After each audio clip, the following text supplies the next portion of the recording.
Welcome to Inspiring Talks with Simran. And today we have Parth with us who is going to share that he has been attending the sessions and working with me from last few months. So, how was his experience? So, let's hear from Parth that where he is from and what he does. So, please share with us, Parth. Thank you so much, ma'am. Uh, my name is Parth Kapadia. I am from Gujarat, and right now I'm preparing for one government job. Okay, so how was your experience when you started taking the sessions? आप उस sessions के पहले कैसा feel करते थे? कैसा आपका behaviour था या कैसा थॉट प्रोसेस था? और आफ्टर टेकिंग द सेशंस कैसा रहा आपके लिए? मैम, बहुत ह्यूज चेंजेस आए हैं। मतलब मैंने मनी मैनिफेस्टेशन के क्लास में ज्वाइन किया था, पर उसके कारण नॉट ओनली मनी के बारे में और सभी चीजों के बारे में जो मेरे पॉइंट ऑफ व्यू थे, वो चेंज हो गए। मतलब जो देखने का नजरिया था वो बहुत अच्छी तरीके से चेंज हुआ। और it will beneficial for me, और मुझे बहुत कुछ सीखने को मिला। जिससे कि जो चीजें पहले जो मैं देख देख रहा था, तो नॉर्मली क्या था कि हम नेगेटिव पॉइंट ज्यादा देखते हैं। बट इससे क्या हुआ कि मेरी एनर्जी टोटली शिफ्ट हो गई, और मैं चीजों को अच्छे से समझने लगा कि एग्जैक्टली मतलब कोई चीज अच्छी या बुरी नहीं होती। बट हम कैसे उसको देखते हैं, कैसे हम हमारे सामने रखते हैं, तो हमें सॉल्यूशन खुद ब खुद मिल ही जाता है। तो that is a huge difference. Right, so you got a huge difference in, आपने कहा एनर्जी भी आपकी शिफ्ट हो गई, आपने कहा। तो हम ये जानना चाहेंगे कि अब मनी मैनिफेस्ट हो पाया आपकी लाइफ में जब आपने मनी मैनिफेस्टेशन ज्वाइन किया? Yes ma'am. तो पहले मतलब क्वेश्चन क्या होता है कि मनी कैसे है, चलो मनी मैनिफेस्टेशन कर रहे हैं, तो first question is how it will come. तो फिर मैम, आपका जो मुझे डायलॉग बहुत पसंद था जो आपने बताया था कि वो आपको नहीं सोचना है वो कैसे आएगा, सिर्फ आप ट्रस्ट रखो। So basic thing is trust. जो हमें नॉर्मली नहीं होता, वो नहीं होता तो कुछ नहीं होता। तो मैंने सोचा कि कोई बात नहीं, जस्ट मुझे ट्रस्ट रखना है। तो किसी भी तरीके से मनी आ रहा था। फॉर एग्जाम्पल, छोटा सा एग्जाम्पल देता हूँ। फर्स्ट टाइम जब मुझे मनी मिला, तो रास्ते में से मिला। फिर कई बार क्या हुआ कि जो अभी जैसे कि मैं घर पे हूँ, तो नॉर्मली अभी मैं एग्जाम की प्रिपरेशन कर रहा हूँ, तो देर इज नो एनी मतलब कोई था नहीं चीज की जिससे मैं पैसा कमा सकूं। लेकिन चीजें ऐसे लाइफ में आई कि किसी का कुछ वर्क था जो मुझे आता था या अच्छे से मैं कर पा रहा था, तो वो एक दो घंटे उसके अंदर निकल गए। या तो कोई रिलेटिव ने कोई पैसे दे दिए। तो क्या था कि पहले भी मनी को अच्छे से देखते ही थे, लेकिन अभी उसके लिए चाहत और इज्जत और बढ़ गई। क्योंकि कहीं ना कहीं जिस चीज की हम इज्जत करते हैं वो हमें सामने इज्जत देता है। रेसिप्रोकेट होता है। सो हमें उसको देखने का नजरिया इस सेशन के बाद बदल गया है। उससे क्या हुआ कि हम जैसा देते हैं वैसे हमें ऑब्वियसली मिलता है। गीता में भी कहा, और obviously that is a rule of life. So पहले से मैंने इज्जत देना ज्यादा स्टार्ट किया मनी को। जो मनी ऐसे ही पड़ा रहा है तो उसको अच्छे से रखा। छोटी छोटी चीजें, तो छोटी छोटी चीजों को अच्छे से करना है, तो वो चीजें मैंने सुधार दी। तो मैनिफेस्टेशन अच्छे से होने लगा। इवन जो मनी मतलब एक बार आ रही थी, वो फिर बार बार आने लगी किसी भी तरीके से। भले भले वो छोटी हो, 100 हो, 200 रुपये हो। लेकिन उससे मुझे पता चला कि ऐसे अगर मैं कंटिन्यू रखूंगा, क्योंकि this is a not one day process, but वो कंटिन्यूसली करेंगे, वो हमारी लाइफ स्टाइल होनी चाहिए। तो दिस इज द थिंग। आपका जो कुछ ब्लॉक्ड मनी था, जो आपने क्लास में भी शेयर किया कि मैंने किसी को हाँ, दे रखा था, दैट वाज अ बिग हाँ। अमाउंट, तो वो भी यस, आपको यस। इजीली वापस मिल गया, कुछ ज्यादा उसमें करना यस। नहीं पड़ा आपको? हाँ, वो भी उसमें मतलब कहीं ना कहीं यूनिवर्स ने मेरा साथ दिया। वो चीजें आसानी से कंप्लीट हो गई, और now I am free for that problem. Yes, so thank you so much for sharing part. Last एक और बात आपसे जानना चाहूंगी कि आपने कुछ 1-to-1 सेशंस भी लिए, आपने हीलिंग भी किया, तो उस सेशंस यस के मैम। बाद भी आपको इफेक्टिवनेस दिखी, आपको बेटर फील हुआ या कुछ रिजल्ट्स आए आपकी लाइफ में उसके बाद? मतलब 1-to-1 सेशन में क्या कि देखो मैम, जो हर एक इस जिंदगी में मतलब अच्छे बुरे सभी एक्सपीरियंस होते रहते हैं। तो कई एक्सपीरियंस ऐसे होते हैं जो कहीं ना कहीं हमारे दिमाग के अंदर से निकलते ही नहीं। सो हम नॉर्मली, हमें पता ही नहीं, चलो कोई चीज हमारे साथ घटित हो गई, but we don't know how to react it. हम नॉर्मली क्या होता है कि चीजों से भागते हैं। लेकिन क्या मैंने सेशन से मैंने सीखा कि हमें चीजों से भागना नहीं है।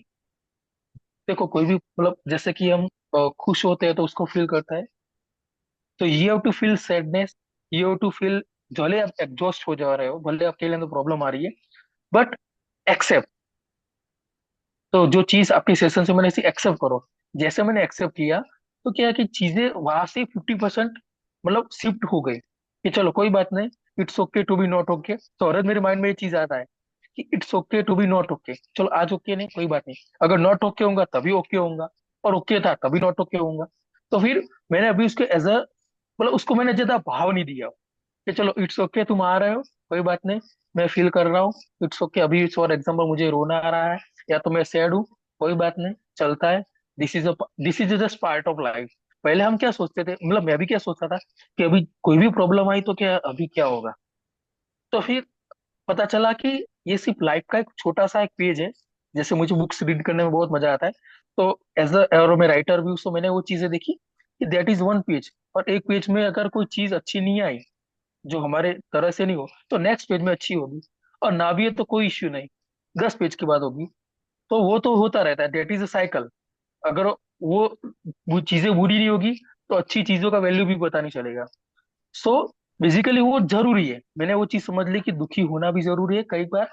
तो उसको एक्सेप्ट करो, तो वो चीजें अच्छे से हो पाएगी। और क्या अभी सभी चीजों को देखने का नजरिया, मेरा मेन जो चीज जो हुई कि पहले भी चीजें होती थी, लेकिन सेशन के बाद क्या वो चीजों को मेरा देखने का नजरिया बदल गया। तो तब भी वो मुझे हर्ट तो कर रही है, लेकिन अभी क्या है कि पहले वो जो चीजों को मैं लेके पकड़ के बैठ जाता था, होल्ड करके बैठ जाता था, वो अभी नहीं था। अभी मैं धीरे धीरे उसको रिलीज कर रहा था। It's okay, it's okay. So this is the main change ma'am. Thank you so much for sharing. तो एंड में आपसे ये भी पूछना चाहूंगी कि आपने बुक भी रीड करी है, you are the yes ma'am. Universe. So उस यस बुक मैम। को रीड करने के बाद आपको कैसा फील हुआ, या कोई रिजल्ट आपने उससे भी हासिल किया कि मैंने बुक पढ़ी तो मैंने ये चीज अपने माइंडसेट में शिफ्ट करी, या क्या चीज आपने लर्न करी बुक से? तो बुक के बारे में बताओ तो मैम, बेसिकली वो book, मैं हर एक बुक को मतलब अच्छे से, मुझे बहुत पसंद है बुक्स, वो आपको भी पता है। सो मैं माइक्रो ऑब्जर्वेशन करता हूँ, तो मेरे माइक्रो ऑब्जर्वेशन मुझे पता चला कि अपने बहुत बड़ी बड़ी बातें नहीं कही, मतलब कि चलो ये कर लो वो कर लो। छोटी छोटी जो चीज थी, छोटी छोटी आदतें, छोटी छोटी बातें जो हम रेगुलर लाइफ में हम करते हैं, उसको सिर्फ उसको एक रूप देना है नया। छोटी, जैसे कि फॉर एग्जाम्पल समझो कि एक होश के अंदर रह के काम करना है कोई भी चीज के अंदर। जैसे कि आप सुबह उठ रहे हो, तो हम जैसे अभी वो बोलते हैं ना कि अच्छे से आप उठ पाए, वो भी बड़ी बात है। मैम ने एक चीज बताई थी कि कई लोग ऐसे रात को ही सोते उठते ही नहीं है। तो फर्स्ट ऑफ ऑल ग्रेटिट्यूड। तो मैंने ग्रेटिट्यूड स्टार्ट किया। तो मतलब वो सोचो वो चीज छोटी थी, लेकिन वो चीज होती जो हमें फ्री में मिलती है, वो हमें मतलब उसकी वैल्यू नहीं होती। तो मैम ने वो चीज एक बार सेशन में बताई थी कि जो रियल में जो फ्री होती, और जो बुक में भी मैंने पढ़ी, तो जो रियल में जो फ्री चीज होती है वही सबसे ज्यादा एक्सपेंसिव होती है। वेरी तो ट्रू। भाई फिर मतलब हाँ, तो फिर मैंने उस तरीके से क्या, वो बुक के अंदर छोटी छोटी चीजें स्टेप बाय स्टेप, और मुझे मजा इसलिए आया क्योंकि वो क्या था पहले, वो जैसे हम चलते चलते जा रहे होते हैं, जैसे बीच में रोड पर बम्प आता है, फिर ट्रैफिक आता है, ठीक वैसे धीरे धीरे धीरे मैं चल रहा था, वो बुक के साथ साथ में मूव कर रहा था। तो जो छोटी छोटी चीजें जो मैंने बताई, तो मुझे अच्छे से अफेक्ट कर रही थी। मतलब मैं ऐसा सोच रहा था कि मैं जैसे यहाँ से, अभी मैं घर पे बैठा हूँ, घर से मैं बाहर निकलूंगा, कहीं पे घूमने जाऊंगा, तो वो चीजें जैसे मुझे एक्सपीरियंस हो रही, ठीक वैसे मुझे बुक एक्सपीरियंस हो रही थी। मुझे लग रहा था कि चलो कि ये चीज तो मैं पहले भी करता था, लेकिन इसके अंदर इसको किस तरीके से बताया है। जैसे कि छोटी सी बात है कि पैसा उसको मोड़ के नहीं रखना है, उसको अच्छे से रखना है। हाँ ठीक है। फिर जैसे डीप ब्रीदिंग करनी है, तो डीप ब्रीदिंग नॉर्मली स्कूल में, मैं जो स्कूल में पढ़ता था, तो वो हमें करवाते थे। लेकिन सिर्फ हमें ऐसा करना इसलिए करना है कि चलो एक टास्क कंप्लीट करना है, इसलिए नहीं करना है। तो वो चीज दिमाग में है कि चलो वो मेरे लिए ही, तो मुझे मैम को दिखाने के लिए या तो फिर किसी और को दिखाने के लिए, इट्स ऑल अबाउट मी। अभी क्या था बुक के अंदर एक सबसे बड़ी चीज, कि अभी तक हम we always choose someone over us, खुद के। मैम ऐसा क्यों बोला कि यू आर द यूनिवर्स, क्योंकि हम समझ ही नहीं पाए। वो चीज मैं समझ ही नहीं पाया था कि यार कभी खुद पे भी फोकस करना होता है। हम हमेशा दूसरों के आंसू पोंछ रहे हैं, उनके साथ काम कर रहे हैं।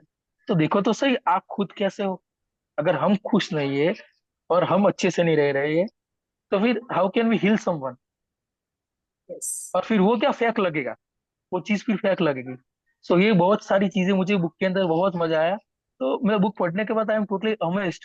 फिर मतलब बोलते हैं ना, कोई भी बुक का मैं मेन चीज ये दिखता हूँ कि बुक पढ़ने के बाद उसका जो टाइटल होता है, क्या वो जस्टिफिकेशन हो रहा है। So ma'am, thank you for that and congratulations, आपने जस्टिफाई वो चीज कर दी। Thank you so much, Parth, because I have seen you that you are a lifelong learner. And I have seen the shift from the time you joined the session. आज तक जो भी आपसे मेरी बात होती है या हम कभी भी कनेक्ट करते हैं, तो I feel that shift already inside you, और उन सब चीजों को अपने अंदर उतारना भी एक कला है।